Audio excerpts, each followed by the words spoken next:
Breaking news जो युद्ध से जुड़ी हुई है वो ये कि रूस ने ड्रोन हमलों के लिए नेटो को जिम्मेदार बताया है। 7 दिनों में रूस में 281 ड्रोन गिराए गए हैं। 29 ड्रोन रूस के पश्चिमी हिस्से में ध्वस्त हुए हैं। पश्चिमी हिस्से में ड्रोन नेटो देशों से लॉन्च किए गए हैं। ये बड़ा आरोप रूस द्वारा लगाया जा रहा है नेटो पर। रूस ने नेटो पर ड्रोन हमले करने का आरोप लगाया है। कहा है कि जो पश्चिमी हिस्से में ड्रोन आए हैं वो नेटो की धरती से आए हैं, यानी नेटो ने लॉन्च किए हैं। ये सीधा आरोप रूस का नेटो पर। रूस का यह कहना है कि नेटो कर रहा है ये ड्रोन अटैक रूस पर, जिसकी वजह से रूस को बड़ा नुकसान हो रहा है। युद्ध के 1.5 साल के काल में यूक्रेन रूस पर लॉन्ग रेंज अटैक नहीं कर पाया, लेकिन 30 अगस्त को यूक्रेन की मिसाइल फोर्सेस ने दावा किया कि क्रीमिया पर 700 किलोमीटर की रेंज वाली मिसाइल से हमला किया गया है। तो क्या सच में यूक्रेन ने कोई लॉन्ग रेंज मिसाइल विकसित कर ली है? जंग शुरू होने के बाद तक भी यूक्रेन के पास कोई long range guided weapon system नहीं था। फिर अचानक ये लॉन्ग रेंज मिसाइल कहां से आई? क्या यूक्रेन और नेटो के बीच कोई सीक्रेट डील हुई है? क्या यूक्रेन की किसी मिसाइल को अमेरिकी डिफेंस डेवलपर ने अपग्रेड किया है, या फिर किसी नेटो देश की मिसाइल यूक्रेन को दे दी गई है?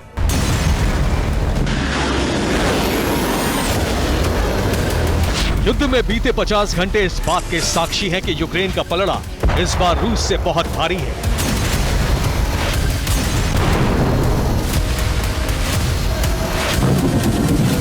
स्कोप से लेकर मॉस्को और क्रीमिया तक यूक्रेन की बारूदी बरसात से रूसी धरती धधक रही है।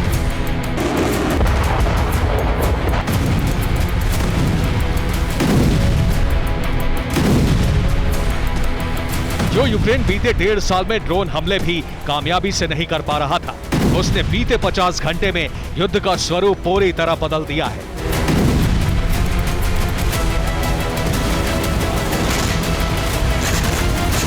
यूक्रेन ने काउंटर ऑफेंसिव को 2 फ्रंट पर बांट दिया है।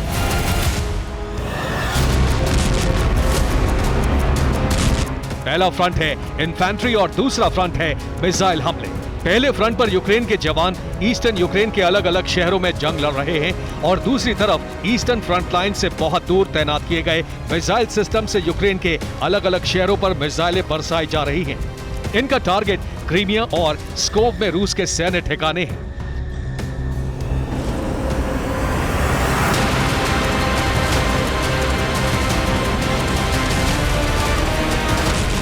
यूक्रेन अब तक रूस को ईस्टर्न फ्रंट लाइन पर आगे बढ़ने से रोक रहा था, लेकिन अब उसका मिशन है रूस के सबसे अहम सैन्य ठिकानों को ध्वस्त करना।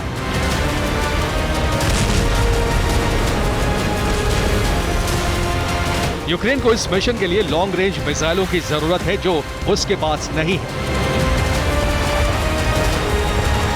यूक्रेन के पास इस वक्त 2 ही मिसाइलें हैं। पहली है रिम 2 और दूसरी मिसाइल है नेपच्यून। रिम 2 short range ballistic missile system है और Neptune anti ship cruise missile है। रिम 2 की रेंज 300 किलोमीटर है और नेपच्यून मिसाइल की रेंज है करीब 400 किलोमीटर।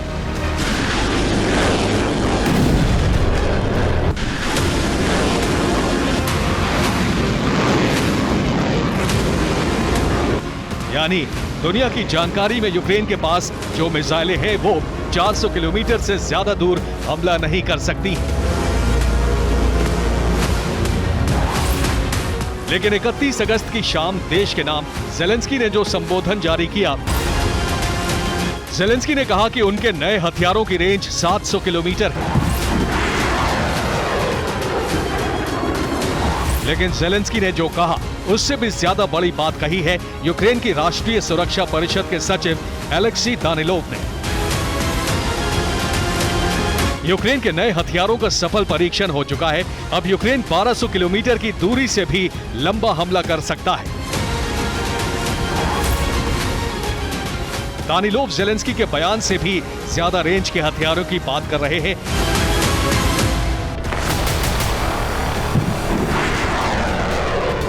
ऐसे में सवाल उठता है कि क्या सच में यूक्रेन ने इतनी लंबी दूरी तक मार करने वाली कोई मिसाइल बना ली है? अगर बना ली है तो यूक्रेन ने नई मिसाइल का नाम क्यों नहीं बताया? या यूक्रेन और अमेरिका के बीच कोई सीक्रेट डील हुई है? या अमेरिका ने यूक्रेन के पुराने मिसाइल सिस्टम को अपग्रेड किया है? या फिर अमेरिका ने यूक्रेन को लॉन्ग रेंज मिसाइलें दी हैं?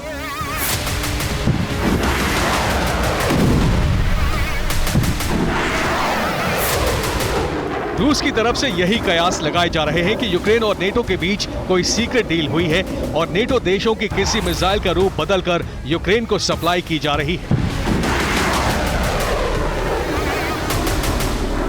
अमेरिका और उसके सहयोगी देशों के पास कई ऐसी मिसाइलें हैं जिनकी रेंज 1000 से 2000 किलोमीटर तक है। नेटो सदस्य दो देशों के पास कई लॉन्ग रेंज मिसाइल सिस्टम है। अमेरिका के पास पहली लॉन्ग रेंज मिसाइल है JSSM।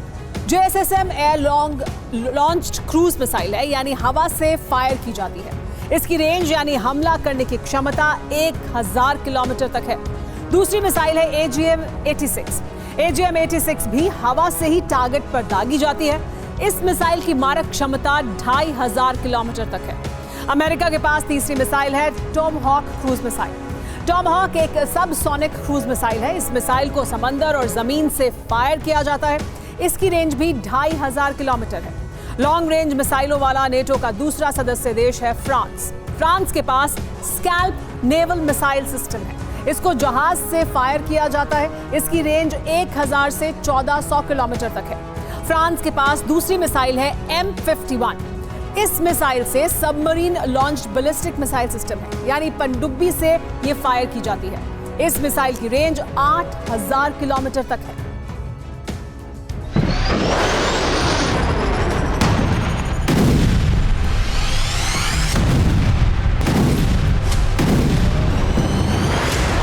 रूस के कयास हैं कि यूक्रेन के मित्र देशों ने उसको कोई ऐसी मिसाइल दी है जिससे वो लंबी दूरी तक बड़े हमले कर रहा है।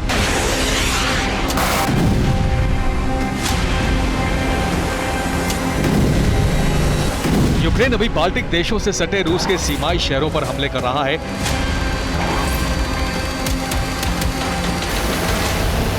यूक्रेन मॉस्को तक हमले कर रहा है,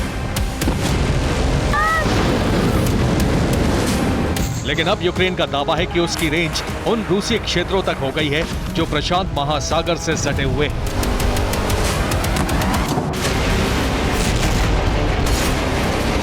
यूक्रेन की राष्ट्रीय सुरक्षा परिषद के सचिव दानिलोव ने बहुत बड़ा दावा किया है। उन्होंने कहा है कि स्कोप जल रहा है। क्रीमिया में कब्जाधारी रूस पर हमले हो रहे हैं। सेवास्तोपोल की बारी नजदीक है। सेंट पीटर्सबर्ग भी जरूर दहलेगा। नंबर कामचटका का भी आएगा।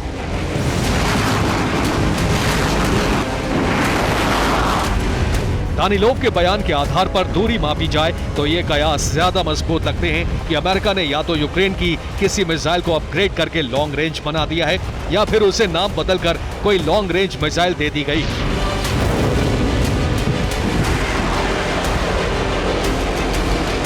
दानिलोव ने जिन जगहों के बारे में दावा किया उनकी दूरी यूक्रेन प्रशासित शहर से नापी जाए तो हैरानी होगी। ज़ेपोरिज़िया से सेवास्तोपोल की दूरी 570 किलोमीटर है। ज़ेपोरिज़िया से सेंट पीटर्सबर्ग की दूरी 1750 किलोमीटर है। ज़ेपोरिज़िया से कामचटका की दूरी 7000 किलोमीटर से ज्यादा है।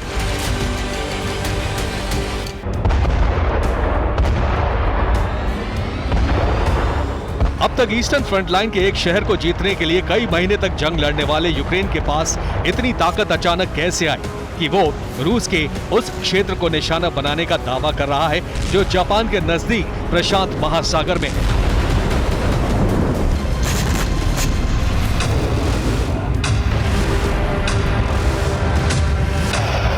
प्रशांत महासागर क्षेत्र में रूस के कई अहम सैन्य ठिकाने हैं।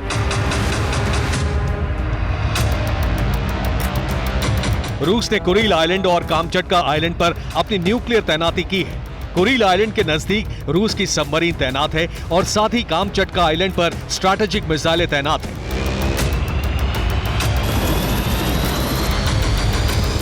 रूस इस क्षेत्र में अमेरिका और उसके सहयोगी देशों के लिए बड़ा खतरा है। तो क्या इस खतरे से निपटने के लिए नेटो ने यूक्रेन को लॉन्ग रेंज मिसाइल दी है?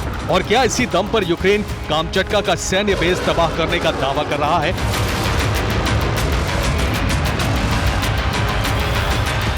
प्रशांत महासागर क्षेत्र में रूस का पहला टारगेट जापान है।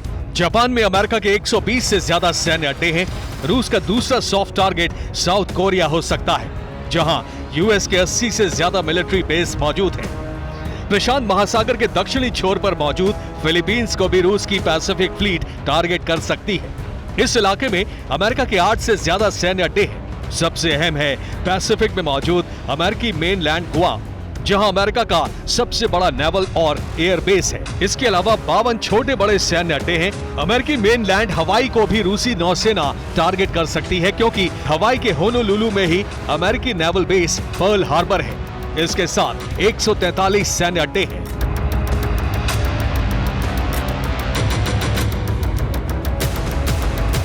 ज़ेलेंस्की और उनके सुरक्षा सचिव का दावा बहुत घातक है। अगर सच में यूक्रेन की रेंज काम चटका तक हो चुकी है, तो इस आशंका से इनकार नहीं किया जा सकता कि अमेरिका ने कीव तक 8000 किलोमीटर तक मार करने वाली मिसाइल सीक्रेट तरीके से पहुंचा दी है।